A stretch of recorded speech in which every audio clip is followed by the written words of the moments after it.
So good afternoon, student. Today we study about behavioral disorder and common health problem of later childhood. ठीक है, आज हम यहाँ से इसके पहले से मैंने तुमको जो भी पढ़ाया था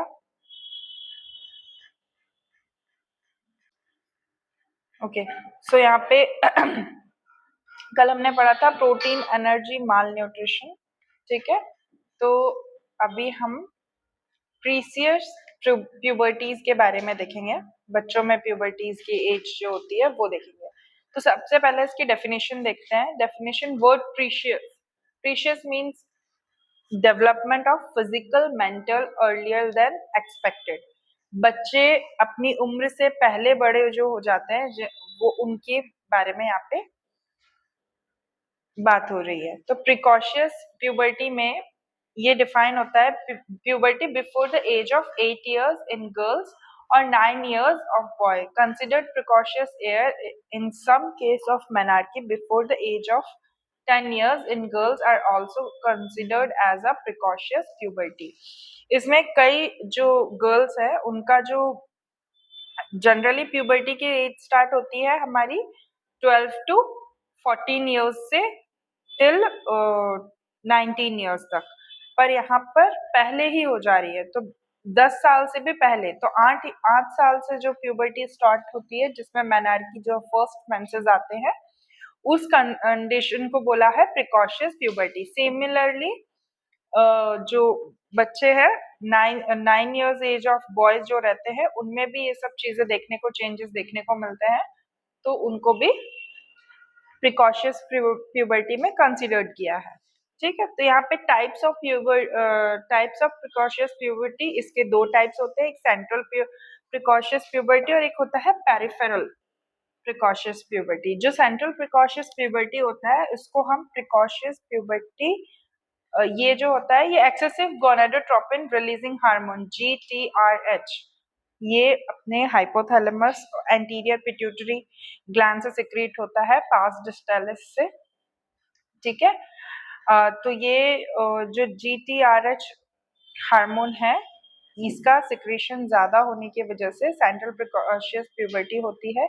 इसमें जो गोनाडोट्रोपिन टारगेट करता है सेक्स हार्मोन को to elaborate by the premature activation.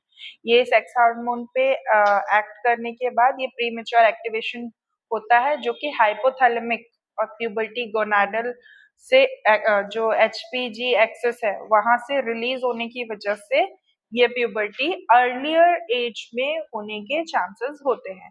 Next is peripheral precocious puberty. This puberty is known as pseudo precocious puberty. This puberty occurred due to the increase of sex steroid secretions from the either of adrenal gland or the gonads and is independent of the activation of HPG axis. HPG means hypothalamus और pituitary और फिर G से gonadotropin hormone. ठीक है, तो यहाँ पर जो एड्रीनल ग्लैंड है पेरिफेरल प्रिकॉशियस प्यूबर्टी में, इसको स्यूडो प्रिकॉशियस प्यूबर्टी भी कहा जाता है। इसमें क्या हो रहा है, जो एड्रीनल ग्लैंड से जो हार्मोन सिक्रीट हो रहा है वो ज्यादा एक्सेसिव अमाउंट में स्टेरॉइड सेक्स हार्मोन रिलीज करता है जिसके कारण बच्चों में ये प्यूबर्टी देखने को मिलती है। Next is etiology. Etiology of precocious puberty is central precocious puberty की etiology होती है it is an isosexual with complex physical and sexual maturation with normal puberty. This puberty is common between 4 to 8 years of 5 times more common in girls and various causes of idiopathic. इसमें क्या है, central precocious puberty में बच्चों का brain का तो development नहीं होता पर उनकी जो हाइट और उनकी जो फिजिकल फिटनेस है और सिमिलरली जो बायोलॉजिकल फिटनेस है वो बढ़ जाती है। ठीक है, इसमें सेंट्रल नर्वस सिस्टम में भी एबनॉर्मलिटीज आती है। एबनॉर्मलिटीज कैसी होगी कि बच्चे जैसा दिमाग होगा उनका। ठीक है, सो नेक्स्ट हम बात करते हैं ये सेंट्रल प्रिकॉशियस प्यूबर्टी में सबसे पहला कंजेनाइटल एबनॉर्मलिटीज की वजह से हो सकता है। जैसे कंजेनाइटल में मतलब जैसे उनके फोर फादर्स में होगी, जैसे कि हाइपोथैलेमिक, हेमाटोमा, फिर हाइड्रोसेफेलस, ठीक है, फिर एर्केनॉइड सिस्ट, इनकी वजह से हो सकती है, या फिर एक्वायर्ड लेजन्स की वजह से, जैसे Grupo granuloma, inflammation, trauma, surgery, retardation, chemotherapy की वजह से। फिर आता है ट्यूमर्स की वजह से, जिसमें पीनल ट्यूमर्स हो, पीनल ग्लैंड जो हमारे ब्रेन में प्रेजेंट होती है, उसी पीनल ग्लैंड से हमको नींद वगैरह आती है, उसको उसी को पीनल, वहीं पे अगर ट्यूमर हो जाता है तो उसी को पीनल ट्यूमर कहते हैं। फिर आता है ऑप्टिक ग्लोमा, फिर एपिडोमा, ठीक है। फिर ये आता है हाइपोथायरॉयडिज्म में भी, हाइपोथायरॉयडिज्म की कंडीशन भी होती है तभी भी। अब हाइपोथायरॉयडिज्म होगा अगर, तो उसमें बच्चों का वेट बढ़ता है। अगर हाइपोथायरॉयडिज्म की कंडीशन है तो हाइपो मतलब लो, थायराइड ग्लैंड से जो T4 T3 है वो सिक्रेशन, जो थायराइड फॉलिकल्स है वो रिलीज प्रॉपर वे में नहीं हो पाएंगे, जिससे कि हाइपो में जाएगा और उसके कारण वेट का पुट ऑन होगा। पर अगर थायराइड बड़ा होता है तो बच्चे का वजन कम होता है, ठीक है। तो दोनों डिफरेंट कंडीशन है। फिर यहाँ पे आते हैं पेरिफेरल प्रीशियस प्यूबर्टी। इसमें ये कुछ गर्ल्स में और बॉयज में देखने को मिलती है, जिसमें गर्ल्स में क्या होता है, ओवेरियन कॉजेज होते हैं, जिसमें फॉलिकुलर सिस्ट, ग्रेन्युलोसा थेक हो जाती है, सेल ट्यूमर्स हो जाते हैं, गोनाडोब्लास्टोमा हो सकता है, या फिर फेमिनाइजिंग एड्रिनल नियोप्लेसिया हो सकता है, फिर एक्सोजीनस ईस्ट्रोजन एडमिनिस्ट्रेशन की वजह से भी हो सकता है। जैसे कि ये एक्सोजीनियस ईस्ट्रोजन एडमिनिस्ट्रेशन, ये जब जो गर्ल्स रैकेट चलता है, जैसे लड़कियों को बेचते हैं ना, तब ये दिया जाता है इंजेक्शन फॉर्म में, तब उसमें लड़कियां बड़ी दिखती हैं। तो इस वजह से ये सारी चीजें होती है। Next is boys. बॉयज में क्या होता है, टेस्टिस, जिसमें लाइडिंग सेल्स ट्यूमर, जिसमें या फिर टेस्टोटॉक्सिसिस होने लगे, या फिर एड्रिनल ट्यूमर होने लगे, तो उस वजह से भी बच्चे बड़े दिखते हैं। फिर एड्रिनल ग्लैंड में क्या होगा, वर्बलाइजिंग ट्यूमर, जिसमें हाइड्रोक्साइल डेफिशिएंसी होने के चांसेस होते हैं। फिर आता है HCG स्क्रीनिंग ट्यूमर, जिसमें हेपेटोब्लास्टोमा, हेमेटोमा और ट्रेटोमा, ये सारी चीजें देखने को मिलती है। फिर या फिर एक्सोजीनियस टेस्टोस्टेरोन, मतलब बाहरी रूप से उसको टेस्टोस्टेरोन दिया जा सकता है। जैसे कि कई सारे वेब सीरीज में ये दिखाया जाता है कि फॉरेन वेब सीरीज में, कि वो जो कुछ लड़कियां हैं उनको बॉयज बनने का बहुत ये रहता है, बॉयज बनना चाहती है, वो लड़का बनना चाहती है, तो वो क्या करती है कि टेस्टोस्टेरोन का इंजेक्शन या मेडिकेटेड फॉर्म में लेना शुरू कर देती है, ठीक है। तो जिससे उनको बियर्ड्स वगैरह और चेस्ट हेयर्स और ये सब होता है। फिर वो मेलेनोस्टॉमी करा लेती है, जिससे उनके ब्रेस्ट हट जाते हैं, ये और सेक्स भी, जो उनका जेनाइटल पार्ट है वो लोग हटा देते हैं, तो अपना सेक्स चेंज भी करवा लेते हैं। तो ये सारे, खैर ये तो अपार्ट फ्रॉम दिस, ये इन कंडीशंस में होता है, क्या, पेरिफेरल प्रीशियस प्यूबर्टी में और सेंट्रल प्रीशियस प्यूबर्टी में। नेक्स्ट हम बात करते हैं यहाँ पे क्लिनिकल मैनिफेस्टेशन की। तो गर्ल्स में अलग होगा, बॉयज में अलग होगा। गर्ल्स में क्या होगा, premature development of breast, thelarche, ठीक है, थैलार्की होगी। थैलार्की मतलब होता है ब्रेस्ट का enlargement, okay, so that is called thelarche. तो ब्रेस्ट का जब एनलार्जमेंट होता है तो यहाँ पे प्री मेच्योर, आप सोचो 8 साल या 7 साल की बच्चियों को अगर ब्रेस्ट एनलार्जमेंट होंगे, तो फिर उसमें कुछ ना कुछ ये सारे सिम्टम्स देखने को मिलेंगे। तो यहाँ पे ये जो सिम्टम्स है, यही थैलार्की होगी। ग्रोथ सपोर्ट, जिसमें कि अपीयरेंस क्या होगा, प्यूबिक हेयर्स दिखने लगेंगे, जिसे हम प्यूबैर्की बोलते हैं, 6 to 12 मंथ में। मेंसुरेशन स्टार्ट हो जाएंगे, मेनार्की स्टार्ट हो जाएगी, ठीक है, अर्ली स्टेज में, है ना। फिर आता है इरेग्युलर या ओव्यूलेटरी cycle, जिसमें an ovulatory cycle begins to the risk of pregnancy if sexuality assaulted even in small children। अब ये केसेस में, इस केसेस में अगर जब बच्चा है, अगर उसके साथ असॉल्ट हुआ है, सेक्सुअली किसी ने उसको असॉल्ट किया है, तो उसमें प्रेगनेंसी कंसीव करने की, प्रेगनेंसी भी वो कंसीव कर सकती है, जैसे कि 12-13 साल में वो प्रेग्नेंट हो गई या 11 साल में प्रेग्नेंट हो गई, तो ये सारी चीजें भी होती है। नेक्स्ट इज बॉयज के साथ क्या हो रहा है, टेस्टिकुलर वॉल्यूम इंक्रीज हो जाता है, टेस्टिकल्स इंक्रीज हो जाते हैं। नहीं तो छोटे बच्चों की टेस्टिस इंक्रीज नहीं होती, क्योंकि सेकेंडरी सेक्सुअल ऑर्गन रहता है, वो डेवलप नहीं हो पाता है।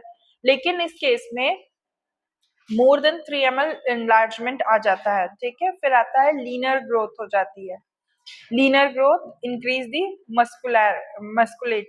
मस्कुलेचर मतलब जैसे आप, हम तो अभी ये अभी तो ये कॉमन हो गया है, 11th-12th के बच्चे भी बहुत एकदम यंग से दिखते हैं, 10th 9th 11th 12th वाले बच्चे, तो ये तो अभी हमको देखने को मिल रहा है। लेकिन ये कुछ सिम्टम्स अभी गर्ल्स या बॉयज में देखने को मिलते हैं कि 10 साल में उनका मेंसेस आ जा रहा है ना, ये सारी चीजें। फिर आता है this is followed by the appearance of pubic and axillary hair, फिर एक्ने आने लगेंगे, फिर dipping in voice, frequent erections, है ना, इरेक्शन होने लगेगा, वॉइस इनके इंक्रीज हो जाएंगे, spermatogenesis have been observed in early to 5 to 6 year of age, इसमें 5 से 6 साल के लड़के को ऐसा होने लगता है। फिर आता है in both boys and girls height, weight and bone maturation advance and without treatment they become shorted. अगर इस कंडीशन में लड़के हो चाहे लड़के, उनका हाइट और वेट अपने आप बढ़ने लगता है, और अपने आप समय से पहले ही बढ़ने लगता है, और डेंटल एज भी उनकी, डेंटल और मेंटल डेवलपमेंट में कंपैटिबल नहीं होते, क्लोराजेनिक एज होती है उनकी, सीजर्स आने के चांसेस होते हैं, एपिलेप्सी और लाफिंग स्पेल, गैलेक्सी सीजर्स भी आ सकते हैं, और चिल्ड्रन विथ हाइपोथैलेमिक हेमाटोमा, उसमें भी ये सारी कंडीशंस होती है। सो ये जो बॉयज वाली जो कंडीशन है और गर्ल्स वाली कंडीशन है, गर्ल्स 6 से 12 साल की हो तो उसमें ये सारी चीजें देखने को मिलेगी, बॉयज में 5 से 6 साल के लड़कों को ये होने के चांसेस होते हैं। नेक्स्ट हम बात करते हैं डायग्नोस्टिक इवैल्यूएशन के बारे में। तो डिटेल हिस्ट्री कलेक्शन लेंगे, जिसमें इनकी पास्ट, प्रेजेंट हिस्ट्री लेंगे, पास्ट में इनके पेरेंट्स की भी फैमिली हिस्ट्री लेंगे। Next is proper physical examination करेंगे, एक्सरे करेंगे, एमआरआई करेंगे, ठीक है। फिर गोनाडो बायोप्सी करेंगे, gonadal biopsy in the sense कि टेस्टिकुलर्स का कल्चर करके देखेंगे कि प्रॉब्लम कहाँ आ रही है। फिर आता है मैनेजमेंट, मैनेजमेंट में हम इसको इंक्लूडेड करेंगे ट्रीटमेंट, अंडरलाइनिंग कॉजेज उसके जो होंगे एक्चुअल में उन्हीं को ट्रीट किया जा सकता है, क्योंकि हार्मोनल इम्बैलेंस की वजह से अगर ये सारी चीजें हो रही है तो फिर उसमें उनका कोई ट्रीटमेंट एक्चुअल में होता नहीं है, बस हार्मोन बैलेंस करने के लिए ही दिया जाता है। Next is in CPP highly potent long acting analogous में GnRH are used to management the central precocious puberty, जिसमें ट्रिप्टोलाइन और ल्यूप्रोडाइन डेप्थ प्रिपरेशन दिया जाता है। इसमें GnRH मतलब गोनाडोट्रोपिन रिलीजिंग हार्मोन होता है। एनालॉगस में एडमिनिस्टर किया जाता है इंट्रामस्कुलरली एवरी मंथ, ठीक है। फिर आता है ओरल डोज में इसको 10 mg में दिया जाता है, दिन में 2 बार, ट्वाइस अ डे। फिर प्रोजेस्ट्रॉन, मेड्रॉक्सी प्रोजेस्ट्रॉन एसिटेट का भी इंजेक्शन लगाया जाता है गर्ल्स में, IM इंजेक्शन लगता है इसका 100 mg में। फिर आता है क्रिप्टोन एसिटेट दिया जाता है, ठीक है, यूजफुल फॉर स्टॉपिंग और cyclic bleeding, regression sexual secondary sexual characters भी देखने को मिलते हैं, कीटो कैनाजोल भी दिया जाता है, जिसमें सप्रेस करते हैं हम पेरिफेरल गोनाड्स को, जिसमें हार्मोनल सिक्रेशंस ना हो। Give a psychological support to the child and parents. Obviously बात है, हमको साइकोलॉजिकल सपोर्ट देना पड़ेगा, क्योंकि बच्चे समय से पहले ही बड़े हो जा रहे हैं। 5 से 6 साल का बच्चा बहुत छोटा होता है और वो एकदम से ही इतना बड़ा, और उसको बड़े लोगों जैसे ऐसे सारी चीजें होने लगेगी, तो फिर वो चीजें किसी भी पेरेंट्स के लिए एक्सेप्ट करने में बहुत टफ जाएगा। तो हम इसलिए उनको साइकोलॉजिकल सपोर्ट देंगे, गाइडेंस करेंगे, उनको काउंसलिंग करेंगे, प्रिवेंशन करेंगे, साइकोसेक्सुअल हैजार्ड्स के बारे में बताएंगे, क्योंकि भले ही उनका शरीर बढ़ गया है लेकिन उनमें इतना दिमाग नहीं होता, छोटे बच्चे जैसा ही दिमाग होता है, तो कोई भी उनको यूज कर सकता है। तो उनको पेरेंट्स को हम गाइड करेंगे कि क्या क्या चीजें हो सकती है। फिर provide sex education to the children according to the chronological age. जो उनकी क्रोनोलॉजिकल एज है उसके अकॉर्डिंग उनको सेक्स एजुकेशन भी प्रोवाइड किया जाएगा, जिससे कि सारे कॉन्सिक्वेंसेस से बचे रहें। Next is prepare a positive environment for the children and give love and affection to the child. यहाँ पे लव और अफेक्शन देना है चिल्ड्रन को और पॉजिटिव एनवायरनमेंट बनाकर रखना है। Okay, so that's it. Next हम पढ़ते हैं इसमें डिलेड प्यूबर्टी। अभी हमने क्या पढ़ा था, अर्ली एज या फिर प्रिकॉशियस प्यूबर्टी, जिसमें अर्ली एज, एज से पहले प्यूबर्टी आना। अब हम पढ़ेंगे डिलेड प्यूबर्टी, ठीक है। तो डिलेड प्यूबर्टी का मतलब होता है 13 साल या 14 साल या 15 साल, 14 साल के बाद या 15 साल के बाद, ठीक है, प्यूबर्टी आना। तो ये हमको बहुत सारे केसेस में देखने को मिल जाएगा।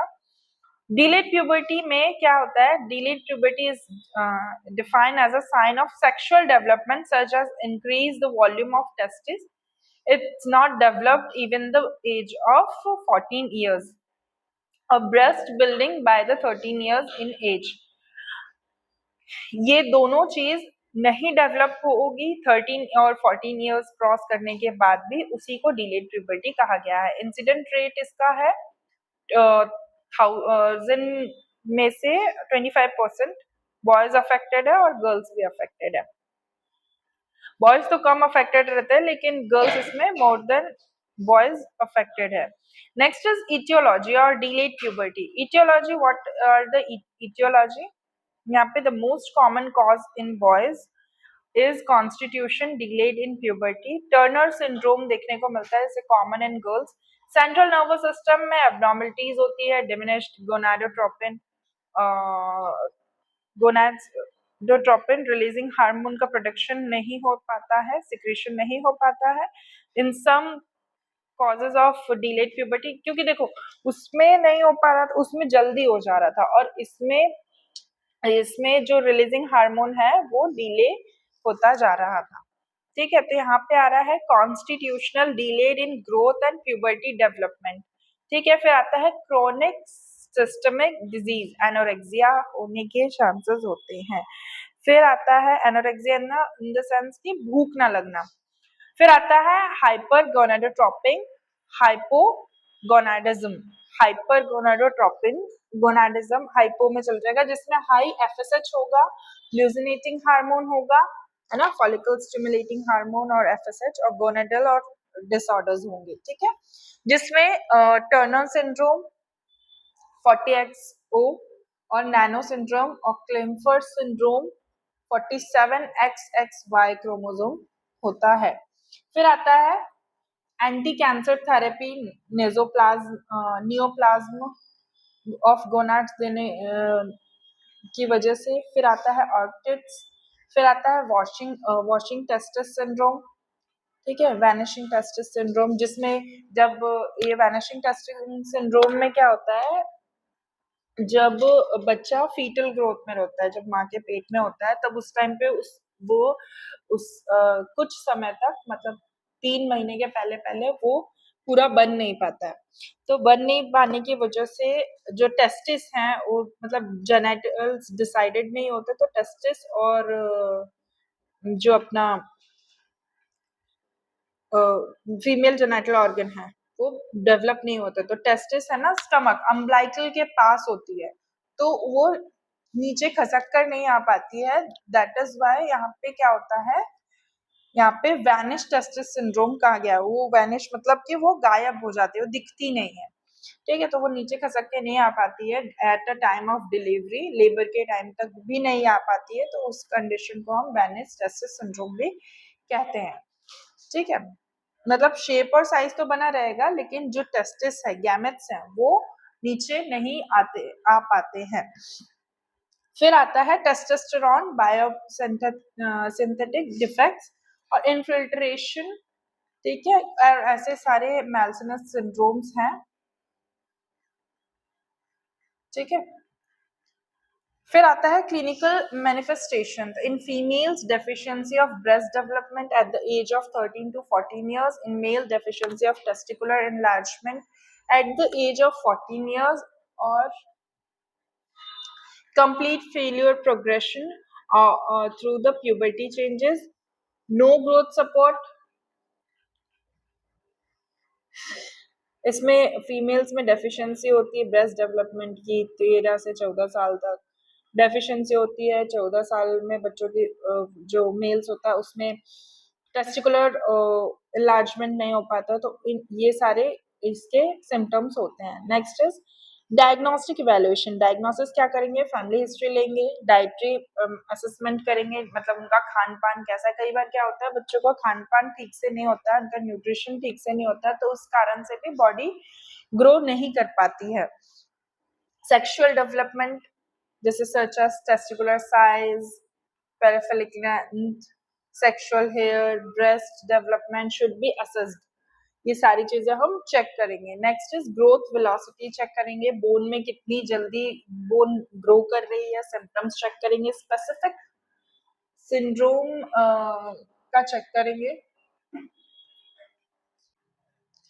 ओके। फिर एंडोक्राइन असेसमेंट चेक करेंगे, न्यूरो रेडियोलॉजिकल इवेल्युएशन चेक करेंगे कि कितना ग्रो हो रहा है, कितना नहीं। एक्सरे डिटेक्ट करेंगे, बोन की एज देखेंगे कि बोन की एज कितनी है। पेल्विक अल्ट्रासाउंड करेंगे, वेजाइनल सीमोस एग्जामिनेशन करेंगे, जो कि यूजफुल होता है गर्ल्स के लिए। एब्डोमिनल यूएसजी करेंगे, inter organ helps to diagnosis. देखो, एब्डोमिनल यूएसजी में ये भी डिटेक्ट हो जाएगा बॉयज के लिए कि जो टेस्ट जो गैमेट्स हैं वो वहां पे अभी भी प्रेजेंट है, तो फिर ऑपरेट करना पड़ेगा, और नहीं तो फिर कोई और ही प्रॉब्लम है। वैसे तो अगर जो वैनिश सिंड्रोम है उसमें यही होता है कि जो टेस्टिस है वो पेट में ही, पेट के पास ही रह जाती है, ओके। सो यहाँ पे मैनेजमेंट देखेंगे। मैनेजमेंट यहाँ पे patient with constitutional delayed in growth and puberty, CDPG, require reassurance of the counselling, ठीक है। शॉर्ट टर्म लो डोज होगा, हार्मोनल ट्रीटमेंट होगा in case of permanent hypogonadism. फिर बॉयज को टेस्टोस्टेरोन सप्लीमेंट देंगे, एडमिनिस्टर करेंगे 50 to 100 mg में। Girls को एस्ट्रोजन टैबलेट्स देंगे ताकि मेनार्की आए। Children will under psychological stress, अगर वो किसी स्ट्रेस में है तो उनको भी प्रॉपर गाइड करेंगे, काउंसिल करेंगे, लव दिखाएंगे, अफेक्शन दिखाएंगे, फैमिली का सपोर्ट प्रोवाइड करेंगे। तो ये सारी चीजें इसमें होती है। Next is proper psychological support will improve the body image of the boy and girl. यहाँ पे प्रॉपर इम्प्रूव करेंगे, उनकी बॉडी का सपोर्ट करेंगे कि भाई हाँ, आप कैसे अपनी ग्रोथ पे ध्यान दे सकते हो। That's all for today, thank you class. आज हमने ये 2 टॉपिक कंप्लीट किए हैं। कल हम टॉल स्ट्रक्चर ऑफ एक्रोमेगैली पढ़ेंगे, एक्रोमेगैली और गायनोमस्टीशिया क्या होता है, ठीक है। फिर मैं आपको एक्ने पढ़ाऊंगी कि बच्चों में प्यूबर्टी के टाइम पे एक्ने क्यों आते हैं। एमेनोरिया क्या होता है, एमेनोरिया इन द सेंस के absence of menses, absence of period, ठीक है। तो ये सारी चीजें हम आगे नेक्स्ट क्लास में कंटिन्यू करेंगे। Thank you class.